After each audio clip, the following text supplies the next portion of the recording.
this time of the year, we're nearing September. We're a week away from September, and they're in a playoff push just as hard as everyone else in the American League is. They need to win these games.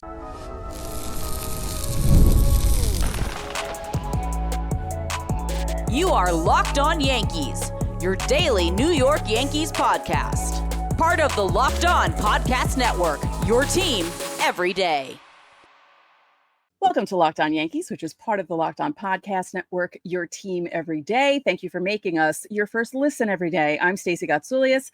I've been hosting Locked On Yankees since 2018. He's Brian McKeon. He's been with me since 2024. He was previously at WFAN. Today's episode is brought to you by Game Time. Download the Game Time app, create an account, and use code LOCKEDONMLB for $20 off your first purchase. Brian, how are we feeling today?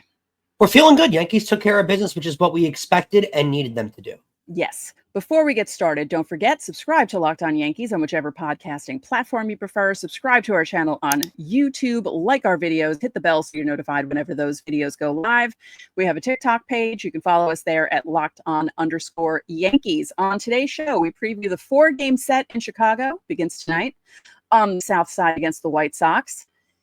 The Yankees have their destiny in their hands. We're going to talk about that in segment 2. It has to do with where they rank in hardest schedule remaining. We'll just say very low, and this is their chance to shine. But first, as we said, the Yankees took care of business. They actually swept the Nationals. They didn't go into the third game thinking, oh, we won the series. Okay. They didn't have the thought of our ace is on the mound. That's fine. We don't have to go crazy in this game. They went crazy in the game. Yeah, we talked about it last night on the show that the Yankees needed to take care of business. And this is not the point in the year anymore when you can be satisfied with series victories. Maybe in May, if this series is 2-0 and they have a Wednesday getaway game at 1 o'clock the next day, you could come out not caring a little bit. And I'm not saying that's acceptable, but you could come out, playing with a little bit of a lesser seriousness to the game and looking forward to eating some deep dish when you get to Chicago. I understand that. But this time of the year, we're nearing September. We're a week away from September, and they're in a playoff push just as hard as everyone else in the American League is. They need to win these games, and you can't let games against a bad Washington Nationals team go. So good job out of them. They attacked Washington early. There was a good point made by Paul O'Neill in today's broadcast. A lot of the bad teams in baseball, when you let them hang around for too long in a game, they tend to get this sense of belief instilled in them that they can, we can actually win. We can win a game for once. And then they start to take the game seriously. Contrary, when you actually attack those teams early and put them in a deficit early, a lot of those teams get in this mindset of, another game, another loss, another tally in the loss column. And it was necessary for the Yankees in this game to be able to score early, put the game away early, especially, big scores, home runs, just crushing shots, just blows to the Nationals. It was a great performance out of the Yankees. And again, they needed it. They did. I think it's interesting what you said, because it felt like that game against the Rays when they came out right away and hit all those home runs, and the Rays pretty much gave up after the 5th inning. Yep. And the Yankees just coasted. I mean, obviously they coasted to a victory because they won that game 13-3, but it felt the same way here. Now, in the first inning, Grisham hits the home run. They leave the bases loaded. And I will admit I got a little mad at that because I thought this was the perfect opportunity to really sweep the leg, so to speak. Mm-hmm. They more than made up for it in that third inning. For sure. Well, let's acknowledge, too, at the start, the Grisham home run. We talked about it all year, especially every time Cody Bellinger does something, bringing up how Cody Bellinger's going to get paid this offseason. Trent Grisham Jr. is another guy that's going to get paid this offseason. He is absolutely going to get a salary this offseason because I don't know. And I don't know if it's going to be the Yankees. Right. I know they love him, but I don't know if they're going to be able to fit him. And I think he's playing his way out of a contract they want to pay him for. I think he's playing his way into being a $15, $20 million a year player. Yeah, the Yankees might be sitting there thinking to themselves, okay, great, this guy's helping us win games, but also, uh-oh. They love him. They love him at $4 million. Yeah.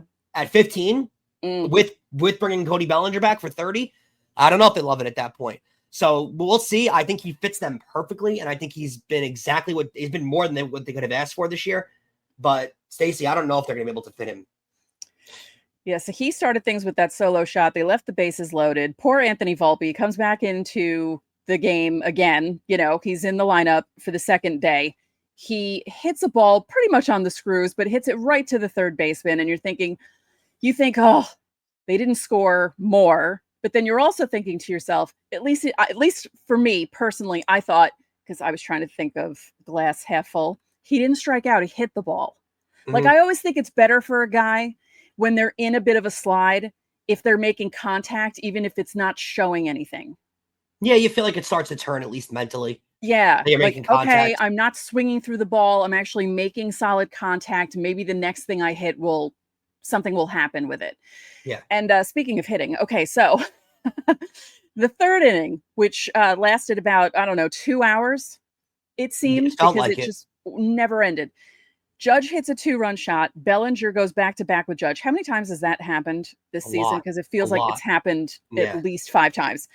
This is the second time with those 3 guys, Grisham, Judge, Bellinger. Second time in franchise history. And we speak about this all the time with the bad things that pop up, where first things are happening in franchise history when it's a bad thing, but also with good things. This is the second time in franchise history the Yankees have had 3 outfielders with 25 or more home runs on the season. It's crazy that Trent Grisham is going to be a 30 home run guy. It's crazy. Now, a lot of them are solo shots, because if you look at his RBI numbers, they're nowhere close to what he should be. Because he's leading off a lot. He's also, yeah. But it's crazy that literally all 3 of their outfield positions and then also 25 home runs. Stanton is creeping up behind them, because that is the craziest thing ever. I mean, this guy came back in July. It could be 4, because he's playing the outfield. So if he continues on his tear and he plays 3 games in a row, sits, 2 games in a row, sits, but he's hitting home runs in every game. Yeah. In every game he plays, he gets a home run. He could it's crazy. Be the 4th guy. Dominguez hits a ground rule double in the inning that made it 5 inning. And there were 4 home runs in that 3rd inning. Judge and Bellinger back-to-back. Ryan McMahon, not a cheapie either. No, he got a lot of that one. Yeah, and Ben Rice, who has 22 on the season. He'll get 25 too. Yeah. So it was 9-0 after Rice's home run. They scored 9 in the inning to make it 10-0. Dominguez hit a single that scored the 10th run. He had 2 hits by himself in that 3rd inning. Nationals pitchers threw 77 pitches in that inning. It's the most pitches a team has thrown in an inning since the 2003 Marlins, who, won a World Series, threw 91 pitches and allowed 14 runs in the 1st inning against the Red Sox on June 27th, 2003. I got to look it up and see how long that game was played. That's pre-pitch clock. Yeah. 90 pitches in a third. I mean, that game must have been a 5-6 hour game. That's a long game. And here's another fun fact from Jack Hurry of Yes. So the Yankees saw 77 pitches in that inning. Greg Maddux tossed a 78-pitch complete game over the Cubs in July of 1997. Yeah, one of the legendary performances ever. Now, the bad part of that inning, you spoke about him on yesterday's show. You devoted most of a segment to Anthony Volpe, and poor Anthony Volpe made 2 outs in that inning. And that's all incorporated into an 0 for 5 day. He just looks worse and worse out there every day. I mean, he can't hit. Flat out. The guy can't hit. 0 for 5, 2 strikeouts. He was the only guy who didn't get on base at all. Jazz didn't get a hit, but he walked 3 times. Volpe couldn't even do that. Really, he's been awful. It's so sad to watch him do this, because Boone was so confident that the 2 days off were going to help Anthony Volpe, and most fans are thinking 2 games isn't enough for him to get his head right, because he's not remotely this bad though. No, this is a really bad streak. This is okay. So they had a list of the worst 11 game stretches in Yankees history. Jason Giambi has 2 of them.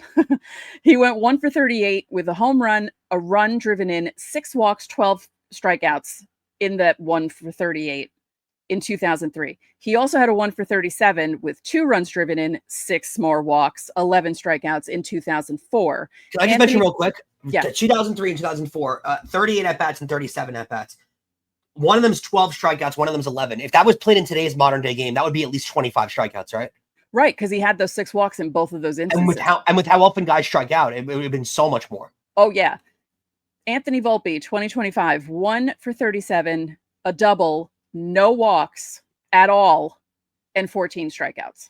So more strikeouts than Giambi, who was a power hitter, had, and no walks is the concerning part too, which means he's not even seeing the ball right. He's just going up there hacking. He's just hacking. Yeah. Yeah, that's the problem. So the Yankees, by winning on Wednesday, have now produced 34 consecutive seasons with a winning record at home. It's the second longest streak in Major League history, trailing their own 47-year streak from 1918 to 1964. And good news for Hal Steinbrenner, that keeps the pockets lined because people will keep showing up every single year in the numbers of millions. So good for him.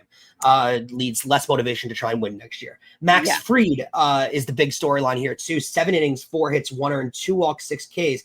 But Stacey, second start in a row where he was excellent. And that is huge for the Yankees. If they have any chance of doing anything this year, it's going to be on the back of him.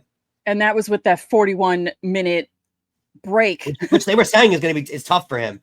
Yeah. Especially when he cruised in the first and second inning. You were a little concerned if he'd be able to hold it together going into that third, and he certainly did. Yeah, he looked fine. And he said, you know, it's fine when something like that happens and you go back out with a 10-0 lead. Yeah. Good point, Easier Max. to live with it, yeah. Yeah. God damn it. Okay.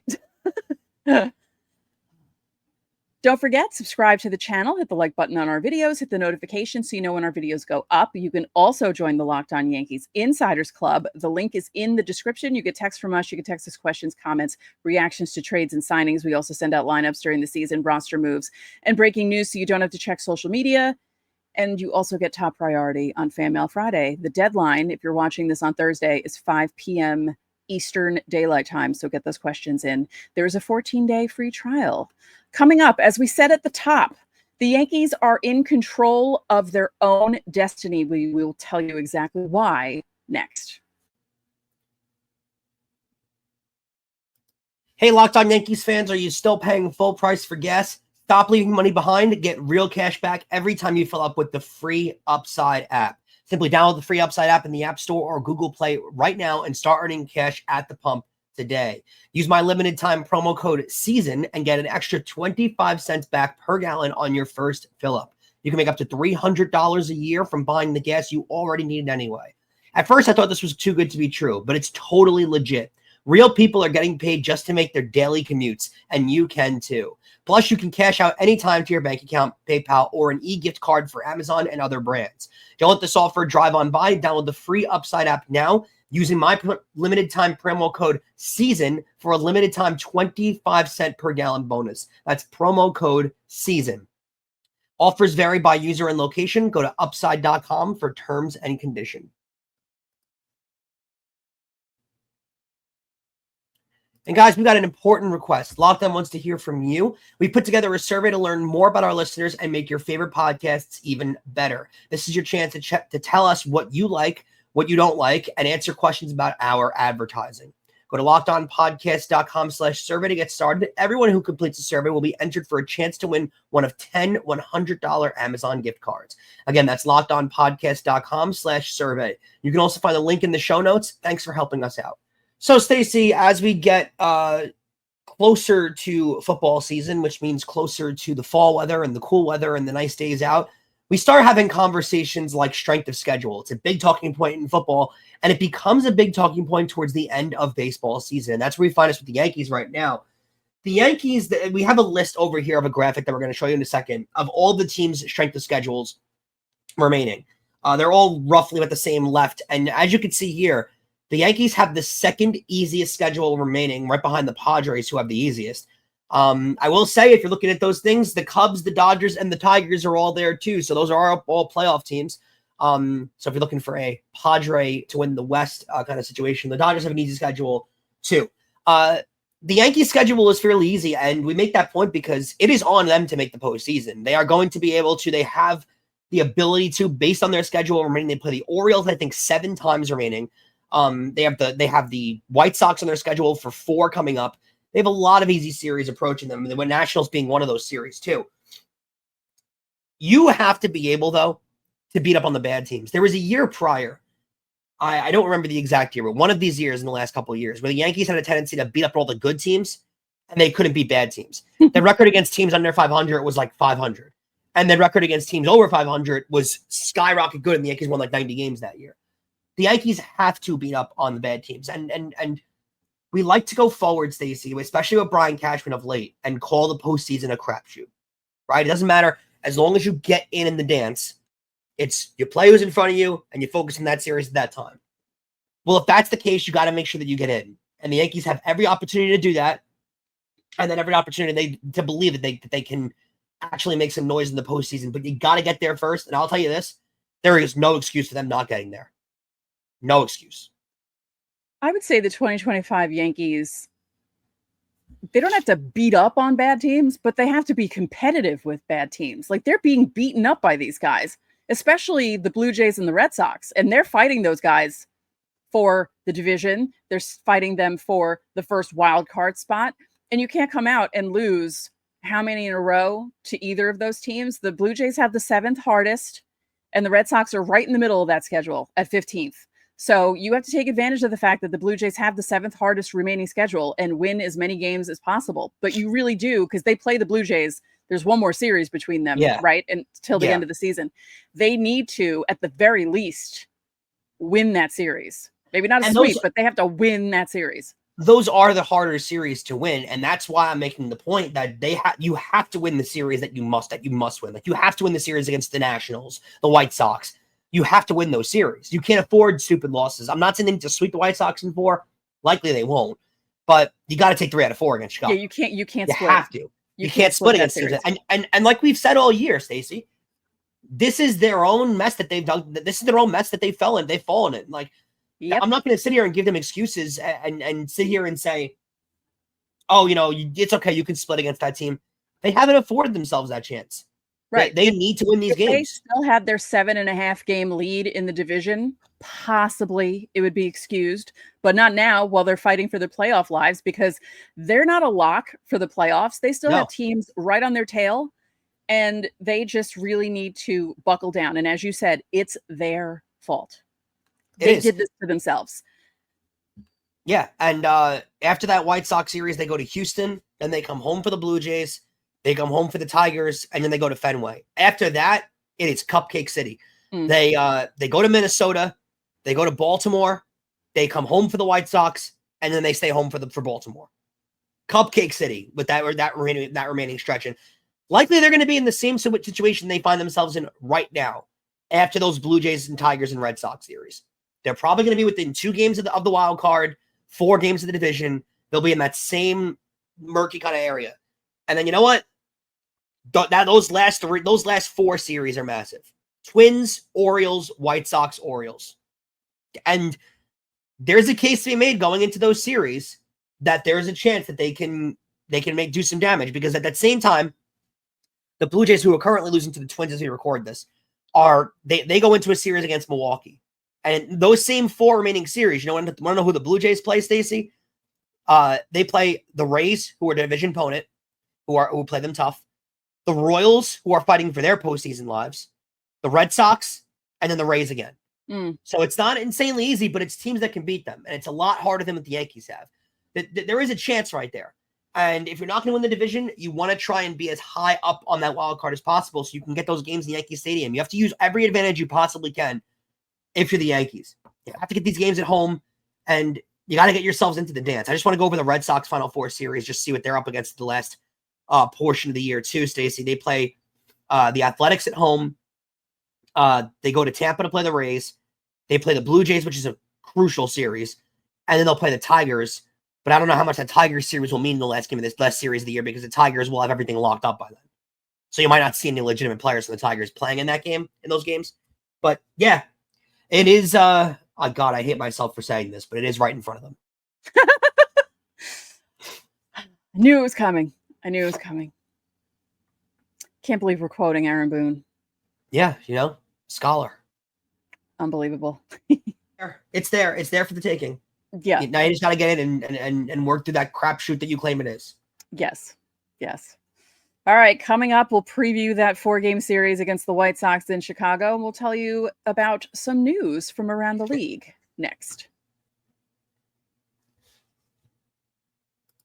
We've all been there, logging on early and waiting forever for concert tickets to go on sale, only to lose your spot for a show you've been dying to see. Live music should be about making memories, not dealing with the stress of ticket shopping, and that's where Game Time comes in. Game Time makes getting concert tickets faster and easier than ever. The prices actually drop as it gets closer to showtime. You can save up to 60% off with their killer last-minute deals. Are you tired of endless scrolling, trying to find the best deal? Game Time Zone Pick Deals helps get the best seats in your section for you. Ever wonder what your view will actually look like before you buy? The app shows you a panoramic seat view, so there are no surprises. With Game Time, the price you see is the price you pay with no hidden fees. Get the guesswork out of buying concert tickets and show tickets with Game Time. Download the Game Time app today, create an account, and use code LOCKEDONMLB for $20 off your first purchase. Terms apply. Again, create that account and redeem code LOCKEDONMLB for $20 off. Download the Game Time app today. Last minute tickets, lowest price, guaranteed. And not only do we cover your team every day, but now we're giving you instant episodes after every single game. Check out the Locked On Yankees postcast. It's hosted by Jay Berman right here on the Locked On Yankees podcast feed, as well as streaming on our YouTube channel. Get rapid reaction to all the biggest moments with that Locked On Yankees postcast. So, Stacey, one of those series that makes the Yankees' final stretch to be the second easiest in Major League Baseball is the White Sox series they're going into starting tonight, 7:40 to be a yes game. Will Warren's out there, who's pitched really well as of late. The Yankees starting pitching staff has kind of turned a corner, where for a while it was not pitching well at all. They have kind of figured things out lately. You get the great start at Max Fried. Will Warren's been great. Carlos Rodon has had a couple of really good starts lately. Like we said, this is a series against the White Sox. They are going to have to win. There's no ifs, ands, or buts about that. They cannot split this series. They have to take 3 out of 4 going up here. So Will Warren, who's 7-6 with a 4.47 ERA, he's going to go up against Davis Martin. He's 5-9 with a 3.93 ERA. I do like that. He's not quite in the 4s where the Yankees tend to struggle. He's in the 3s, which they do hit guys in the 3s generally. Friday will be a 7:40 start as well. Carlos Rodon takes on his former team, the Chicago White Sox. So hopefully he is nice and comfortable in that ballpark. He's 14-7 with a 3.24 ERA on the year. Carlos Rodon has 172 strikeouts now on the year, so we'll see if he'll be able to get to that 200 marker. He'll be going up against Yendrys Gomez, who currently has a 3-1 record with a 4.73 ERA, and that's the guy who I'm scared of. It is a bullpen game, though, so we'll see if they can survive a little more when it's a bullpen game as opposed to it being a guy with just a 4 ERA. He's a normal starter because they don't hit those guys. Cam Schlittler will go in the next game. That'll be Saturday at 7:10, which is so annoying that they play a late game on a Saturday. I love the afternoon games. What are we doing? It's Labor Day weekend. What are we doing a late game for on Saturday? And it's a yes game. So it's not like it's a nationally televised one. No, right. Make it make sense. Cam Schlittler, who's 2-2 at a 2.76 ERA now, which is unbelievably impressive. Also 46 strikeouts in 42 and a third innings. He's been great. He's really figured things out. We'll see what he can do, but this is a great opportunity for him to have another great start. I love what he shows. Yeah. Like the devastating curveball followed by 102 miles an hour out of a fastball is unbelievable. With the other pitches working, like that little mini cutter thing that he has, when those pitches are working, Stacey, that they become just filler. And it's so crucial what he has. That fastball curveball combo was so good. And you've heard them talk about it on the broadcast. The fastball curveball is enough to get by. But if those pitches aren't working, it kind of can screw you over in the start. But when you have those other extra little pitches in there that you can rely on, it is so key. So he's been great. And I agree with you. I think he's playing his way onto the postseason roster and probably starting. He'll oppose Shane Smith, who's 4-7 with a 3.87 ERA. And then Sunday's game will be a 2:10 start, which is also, well, no, the time difference makes sense. Luis Gil, 2-1 with a 3.75. He's gotten that ERA a lot under control after that bad start in Miami. Against Martin Perez, who's 1-3 with a 2.02 ERA, also expected to be a bullpen game for them. So we'll see. You've mentioned the White Sox are awfully, what's the word? Pesky, petty, one of those teams. They're pesky. Yeah, they're annoying to play. Yeah. 48-84 on the year. They are still terrible, not quite as bad as they were last year, but that was going to be a hard mark to reach. Right. They're still going to lose 95 plus games. So they're improving on last year, but not saying much. Yeah. The big news is Luis Robert going on the 10-day IL for the White Sox. So that's Good for the They don't get to Yankees, see because him. that's one less guy to worry about. It is so weird how he is involved in trade deadline talks every single year, Time. Yeah. and his numbers aren't that good though. Right. I know he's a supreme talent, and everybody in the league loves his talent, and I know it's there. I'm aware of that. But every year they talk about him like he is one of these unbelievable talent guys that you got to get traded for, give up top tier prospects for. His numbers are never that elite. This year, 223, 14 homers, 53 RBIs, a 661 OPS. I know he's playing on a terrible team. Was he injured before this at all? At the start of the year for a little bit. But again, like, he's not an elite level player, I don't think. And they always talk about him in trade rumors. Some former Yankees that you'll see in this series too, Stacey. Benintendi, who was a White Sox, who the Yankees were not willing to give that money to. He's the highest free agent contract that the White Sox ever gave out. Andrew he's also hitting 229 with 14 homers, 47 ribbies, and a 691 OPS. Also, Mike Tuchman. Oh, yes, that's right. He made the switch. Yeah, he's making his way through Chicago. Right. He's a 280 hitter this year with a 796 OPS. So I'm 1,000% sure he's hitting a home run in this series. 1,000% sure. If I were a betting woman, I would bet that. Yes, you should bet a lot on that. Some news from around the league, your favorite segment. Trevor McGill will go on the 15-day IL for the Brewers. He's been out for a bit, and now he's going to hit the IL officially. Not good for the Brewers. He's one of the best closers in all of baseball. I do not that I wish injury upon someone, but I don't mind this injury for the Brewers' sake after they made fun of the Yankees for the Devin Williams trade. Serves you right. Also, Brian Wu for the Mariners, who has been brutal to the Yankees and brutal to everyone in baseball, ended his 25 start streak of at least 6 innings on Wednesday against the Padres. They still got the victory, but that is an unbelievably impressive mark to go on. In this era of baseball, yeah, that's remarkable. Remarkable. Yeah. So that is the definition of a quality pitcher, giving you a quality start pretty much every single time he goes out there. So it's exactly what you want. The Mariners have done a great job of this, of developing pitching over the years. And they've done it the right way too, I feel, where they develop pitchers, they turn them into major leaguers, and they also invest in their pitchings too, right? Like they're not afraid to sign guys and also develop their pitchers. They did the perfect combination of two. You have a lot of teams that really don't develop pitchers well, kind of like the Yankees, who sign a bunch of their rotation. I mean, the Yankees' entire rotation right now, other than Schlittler and Heel, are bought. And then you have teams like the Mets who bring in pitchers but try to develop them more and aren't able to develop them. And then you have teams that just want to try and develop with their entire farm system, and it works or it doesn't work. You don't really know. And then you have teams like the Mariners who do it both ways, which I think is the perfect mend of trying to get your pitching staff going. You left out Will Warren. Yeah, Will Warren too is a developed Yankee.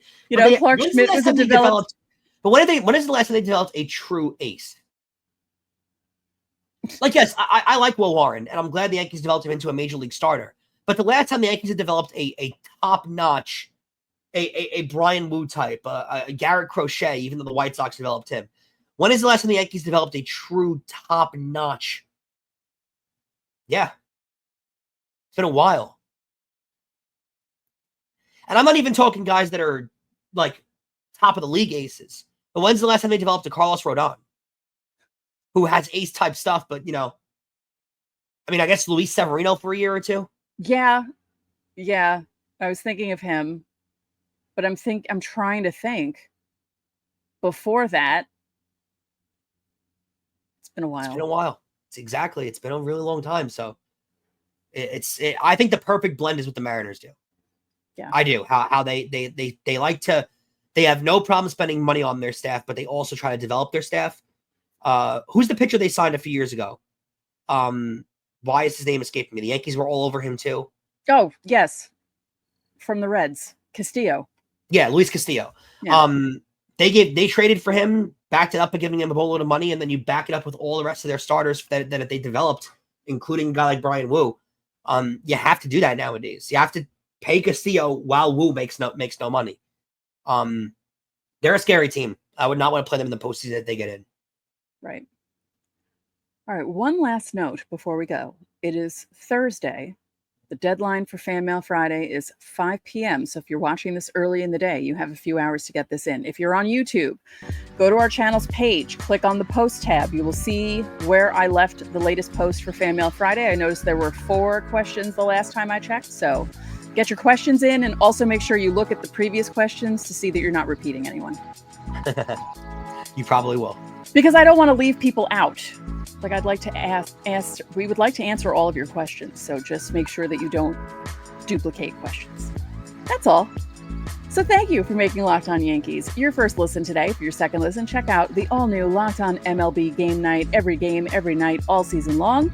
You get local analysis on a national scale. You can find MLB Game Night on Locked On MLB on YouTube or wherever you listen to your podcasts. So that'll do it for this edition of Locked On Yankees. I'm Stacey Gotsulias. And I'm Brian McCann. We'll catch you guys tomorrow.